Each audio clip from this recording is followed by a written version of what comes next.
Yeah, let's talk about your latest comic that's coming out and get get get hyped about it. Yes, everybody get excited. So, for 2 years, I think, I have been trying to draw a comic page almost every day. Didn't really happen on Sundays. Um, so I finished a whole graphic novel of it was based on Joan of Arc, but it's in a post-apocalyptic Mad Max future. It's And that the did pretty well 1,000 in, years of war. yes, 1000 Years of War. And that did pretty well, and people asked questions about like, what is this referencing? Because I made a little reference to Joan of Arc's planned crusade against the Hussites, I which have it makes somewhere. I can't uh see it right now. well, I have it over here actually. Ugh. I can't really see me in in this video, but here is the second edition. And so Joan of Arc never got to crusade against the Hussites. I don't think God actually wanted her to, personally. But people were asking, like, what is that a reference to? What is that about? So I started a little prequel series based on Jan Hus. Jan Hus. And just finally finished that, but this is the first issue, which is in pretty good shape. Morris Publishing does nice work. They really do. They're very attentive family company based out of, I think, Nebraska. And oh boy, what should I say? I don't know. I haven't Well, practiced pitching it really. that's okay. I did read about it. It seems like kind of like the main villains this time are vampires. Yes. Yeah, so the gothiest villains ever. Yeah, so some friends of mine have been talking about like the best vampire stories were not stories about romanticizing the vampires for us. It's about vampires as monsters. And I had always thought, so many vampire stories go out of their way to mock communion and mock the church. I thought, what if there was a vampire who repented and took communion, thinking it would kill him? Um, so that idea got blended with this one, and I wasn't trying to make statements about the Roman Catholic Church. I don't really. I know lots of wonderful Catholics who I think are great Christians, um, but vampires in literature tend to symbolize decadence. And in the late Middle Ages, there was a lot of decadence in the Roman Catholic Church. I would argue a lot of people who were not really Christians running the Catholic Church. So the priest character in this story finds himself up against a big hierarchy of so-called holy men who are actually vampires, and they're feeding off of the people figuratively and literally, kind of the way our government feeds off of us today by taking all of our money. Hmm. In that sense, it's So sort of metaphorical. It's about taxes and war. Okay, so it's not doesn't feature the Joan of Arc. That comes much later No, it in takes the place 100 timeline. years before her. Yeah. Okay, okay, gotcha, But it does explain how the Hundred Years' War started, which is the gotcha. war that Joan of Arc ended. Okay, So, and so this you did all this digitally, still on your like tablet thing? yeah, I have a very, very cheap little XP Pen tablet that maybe I can pick up without wrecking the microphone. Right here, it's already all scratched up. It was $20. And I use a Corel Painter. It's a lot easier to draw something on actual paper. But I've been trying to learn how to fast track it so I could get a page out almost every day. So Wow. I've been doing it without that now. Um, if I wanted it to look super extra pretty, I would really take my time and start with pencil and paper. But Yeah, don't have that luxury right now. yeah. Well, we all work within the limitations that we're given, and eventually learn how their blessings. Right, right. Like you said once, it's a punk approach, right? We're just Yeah, doing it ourselves and doing it for the love of the game. yeah, Yeah. yeah. Cool. So, so what inspired this story was people asking questions about your other story. Kind of, yeah. Yeah. Because at some point in A Thousand Years of War, the Joan of Arc character says, once I'm done with these guys, I'm going to go after the Proddies. And people were like, well, who are they? um, the heater just came on. Is that a problem? You Can't can hear hear everything anything. fine? All right, cool. Yeah, yeah. I'm in a basement with a big giant heater fan hanging from the ceiling. So Like central air or something. it's definitely not central air. This house is interesting. Forced air electric. Yeah, it's just electric. Yeah. Hmm. We've got electric baseboard heaters in most of the rooms, and you could almost put a furnace in here. There used to be a coal furnace down here, um, but the ductwork doesn't go to every room. So, Hmm. yep. So your comic is you got a fundraiser for it, right? Um, Yes, at fundmycomic.com.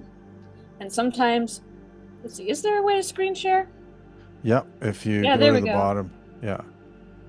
So let's take a look at let's take a look at that campaign Yeah. and look at some artwork too.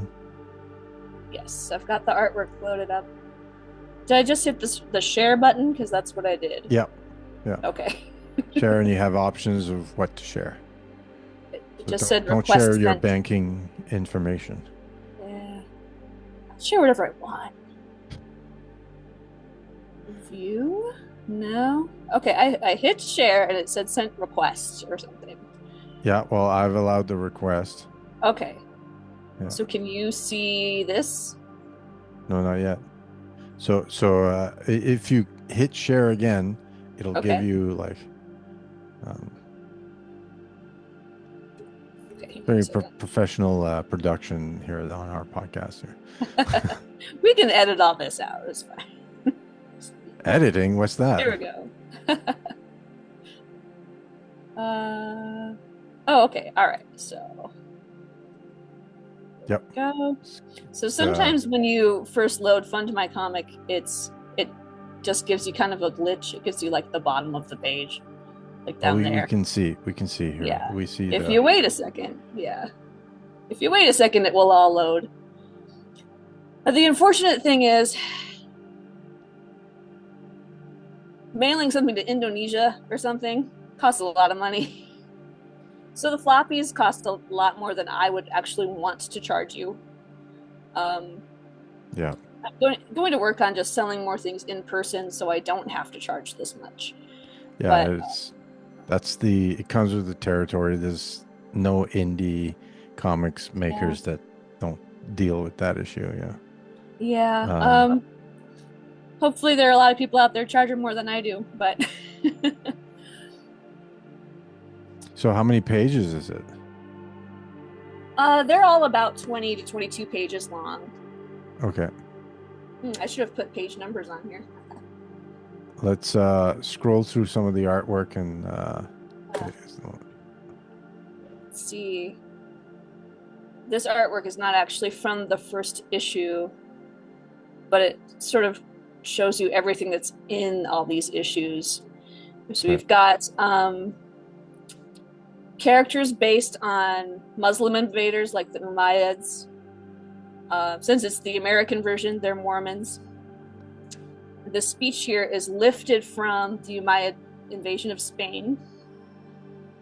I just changed some of the phrasings the theology would fit. Here we have these big all-terrain vehicles unloading little skid steers, and they're building mounds over Devil's Lake, North Dakota, so that you have something to hide behind while you're fighting. And instead of knights riding horses, I've got guys on snowmobiles getting Skidoo. run over. Yeah, skidoo. This is Emperor Sigismund uh, from the 14th century, maybe 15th century. Where's the And location? Where does it take place? most of this is the Great Plains because it's easy to Okay. draw. And because Okay. I know a lot of people from around here, and I'm from around here. Okay. So when I incorporated legends from the region, I could actually talk to people who have seen these things or who believe in these things. There's a little bit of cryptid stuff later on that also fit the story symbolically. Um, so you've got human beings fighting with each other. It's really land wars in the name of religious wars, like it always is. You know, that's just the justification for taking people's stuff. Um, the Hussites, uh, the Bohemians, actually kind of pioneered tanks. This was a proto tank that they had. They had these little war wagons, and they'd have peasant men and women inside them, like poking sticks out or weapons. Um, the guy who came up with this was named Jan Žižek, if I'm saying that right, and he never lost a single battle. War wagons went out of fashion for a while, but you know they came back. We use tanks all the time now, right? All right, so now you've got all these people dying, and then the vampires come out. Oh, they're walking on the wall. Yeah, and they're sort of tempting our main character into joining them. If you're not going to be, you know, if you're not with them, you're against them. So since they perceived this guy as a threat, they turned him. He's being tempted. Since it's just an enemy, right? And he's dying anyway, why not drink his blood? But immediately after drinking it, he finds he's still not satisfied. He's still thirsty. Of He's course. always thirsty. Yeah. And that sort of works metaphorically too, is we all have the, you know, we all want what we want in life, but there's only one thing that truly satisfies, right? Let's see, I could share a different page here. Here's some issue 1 art. If I can get zoom out of the way so I can see it. So you'll see throughout the first few pages, you'll see this boy lose his mother and his father and his grandfather. Okay, hang And on. I think all we're seeing is still the okay, fund my okay, comic part, so you might have to change what okay. I you're thought it sharing switched here. over. Sorry. Let's see You might here. have to go in the share section again of Zoom. Yeah, I thought I did, but I probably Might just did a be bad slow job or of it. something. Yeah. There. Does that work? Yeah. Okay, good. That switched it over. So the first few pages of the comic, you will see this boy lose his mother and his father and his grandfather. You'll see literacy in decline because people have more important things to do when they're just surviving than to continue people's education. Um, and this boy is based on King Philip IV, also known as the Iron King. He was a very, very tough king, and I think a lot of it had to do with the fact that everybody he knew died when he was very small. Um, here's the very subtle origins of the Mormonodons. I just straight up drew Joseph Smith for this. There's a post-apocalyptic California flag. Yeah. And he's like, is that an Ewok on the flag? It's an Ewok. Yeah. Well, I asked my California friend, like, what would you want your post-apocalyptic flag to be? And he said, well, probably something to do with the redwood trees. I thought, but a redwood tree wouldn't fit on the flag, so I used an Ewok. Serves him right for giving his opinion. Yep, yep. So this is something that actually happened. Um, the Prophet Muhammad, and then later Joseph Smith mimicking him, both told everybody, I am prophesied in this passage that doesn't exist. And the Jews pretty much laughed Muhammad out of the room, but a lot of illiterate people or people who didn't have access to the Bible believed him when he said, I was prophesied in Genesis, in this verse that's not there. Joseph Smith tried this on people who could read, and for some reason it still worked. I have my character telling people who can't read that this phone book is a book of prophecies and he's in it.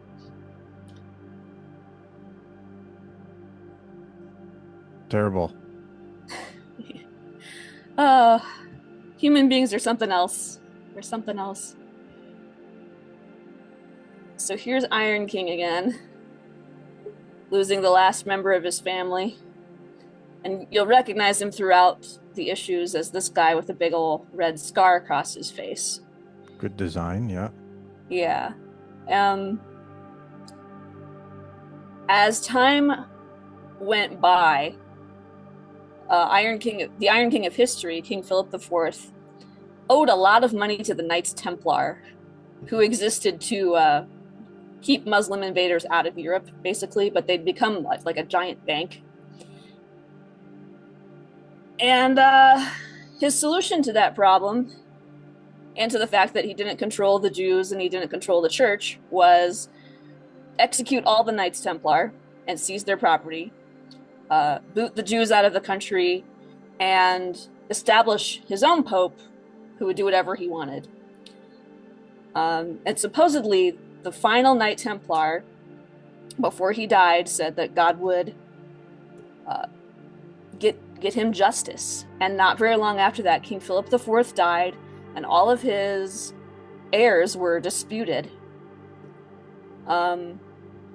which started the 100 Years' War. It started England coming in and saying, actually, we are the rightful monarchs of France now. So I thought it was very interesting that there were serious consequences for this guy's power madness. So you're trying to raise $500 for a print run of this book, Yes. and And you've I got already have a bunch of prints that I can send you right now. right, and looks like you got about $150 of backing so far. So and you got lots of time. So it's looks like looks like you're on your way there. Yeah, you should be able to still use it as a storefront even after I hit my goal. I can always print more and send you another one. It's Right. just the printing them and then mailing them all to me and then mailing them all to you gets turns into a lot. Sorry, what's the title? I just want to search Fund My Oh, Comic if people will yeah. find it. The title is 1000 Years of War, but this time with a colon, Midnight Host. Okay, I'll just search Midnight Host. Yeah. Yeah, if you search Midnight Host on fundmycomic.com, it comes right up. Good. Like it. Yeah, And that's a pun too, because host can mean a lot of things. right. Makes sense. Yeah, I got you. Yeah, multiple meanings. Like the host, like a holy host, but also the like the host, like of a body, like vampire. And communion becomes a big theme toward the end of the story. Yeah, that's the.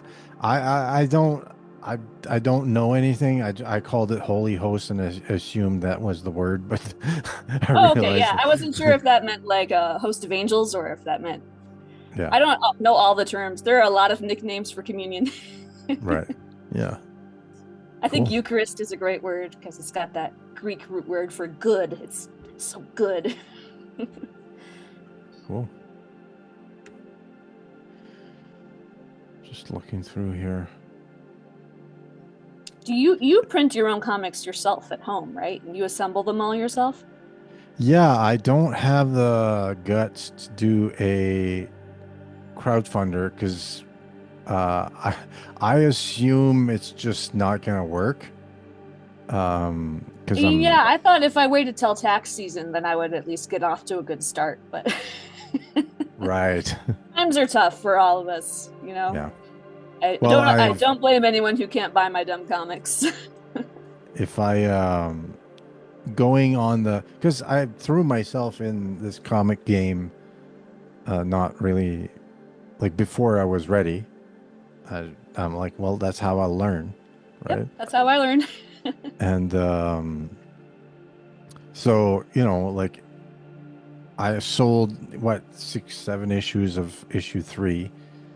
I don't think I'm ready for a Kickstarter at this point. So I just I print them one by one, and but I think I might do it for issue 5. Oops. I might do it for issue 5, considering maybe pulling in a writer uh, who's more of a details person, Mm. which I am not. Um, Details as in world building or what? no, just as terms of Continuity? story, because like I'm a more like broad strokes, big picture thing. So I've written many pages of world building and came up with a whole bunch of characters, but these characters are like it's 3 lines, good enough. I'll throw myself in, right? But I need someone who's a little bit more got the. I actually designed a board game like maybe 15, 20 years ago. And because I was Nerd. frustrated with this other board game that was so terrible, I wanted to design one in the same theme, but that was actually good. It's funny how bad art can inspire, isn't it? Sometimes, yeah. I could do So better than that. I kind of like came up with all these ideas, but it was a rickety thing, and there was so many things wrong with it that I had one of my play testers was got frustrated and it was like details, man. And so I'm like, well, Ah. help me out. So I would like come up with like the main big pieces and he'd fill in the details so that it would actually work, right? So there everybody's got strengths and weaknesses. So if I get a writer, then I might do a Kickstarter because then I'm also getting better at art and um, Is that what eventually. would you call that the Marvel method? Because that kind of sounds like what Stan Lee and Jack Kirby used to do. Yeah, Yeah. yeah, sort of. The Marvel method is like the writer tells the story to the artist tells the story again to the writer in art, and then the writer goes and fills in the dialogue. So in this case, I'd have the writer write like a bit more of a complete script. Plus, it'll I get to practice working off of someone else's script, and I learn new skills that way. So, I can't even follow my own scripts. do you want to see my script? Here, let's unshare this thing. I'll show Okay. you my what my script looks like. Let's see. Do I have to unshare something? Yeah, I think so. Okay. You have to. How do I? I thought I just deselected and went back to selecting us on the webcam. Uh, here, Okay. I booted you up. This is what my script looks like. Oh yeah, sure. Yeah. Uh, Just scribble your ideas down. this is this is my script. We've got Oh, like thumbnail sketches. look, there's a word here. You. I used to make comics with my husband, and that was what his scripts looked like sometimes. Because we get into all these fights. I'd be like, how am I supposed to fit all these panels and all this dialogue onto one page? And he'd be like, here, like this. And he'd just hand me the whole, this is what Well, I want the page to look like. but the thing is I drew all the pages at once. So by the time I'm on page 8, like working on this a couple hours a day, it's been several weeks. So I don't remember what the heck this means. Yeah. Right. Back of head. Oh, thanks. Past me. People talk about having like really profound dreams and waking up and scribbling it down, and then the next morning they look at it and it just says something like rat water. You know, Yeah, what exactly. was that? It's like you can tell that here I'll show you. Like basically I'm telling myself make sure this looks cool. Right, that's That the does look message. cool. So that's how that's how I script. So maybe it's time to be a bit Works. more professional. Well, gosh, with this upcoming animation project, first I got to read this poem, right? It's Wow. from 1600s. And then I take little notes in here, and then I forget about it for like 3 years. Most people can't get through roses are red. Well, gosh, reading a poem from the Elizabethan era that was intentionally written to sound even older, and it's using V's for U's and stuff. Like sometimes I follow it. Sometimes I have to read it like 3 times to follow it, and sometimes I just have to look at somebody's uh, scholarly interpretation or Cliff's notes or something. Because Yeah. and then I go back and read it. It's like, okay, now I know what I'm doing. Okay. Yeah.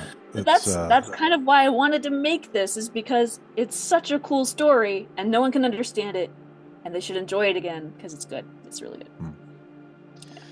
and people can see like your progress and get updates at your Substack. Yes. HannahRoseWilliams.substack.com. So it'll be linked below somewhere. So go check that out. And go back, Midnight Host on fundmycomic.com.